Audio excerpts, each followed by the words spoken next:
بسم الله الرحمن الرحيم. النادي الاهلي ينتصر على البيضة بهدفين نظيفين بعد تأكيد قرار الانسحاب. فكك من جو ان هو مش عايز يلعب علشان البطولة ماشية بشكل غير منتظم وان مفيش عدالة تحكيمية في الدوري. انسى الكلام ده، انسى الكلام ده، وتعالى اقول لك مضمون البيان بشكل مختصر جدا. هو جه قال لك انا مش هلعب علشان البطولة غير منتظمة وعشان مفيش عدالة تحكيمية. تمام، بين قوسين كده الاسباب قهرية.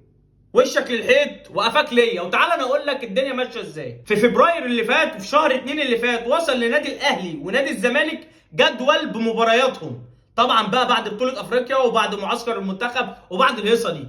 والزمالك اكيد لما شاف الجدول وافق عليه.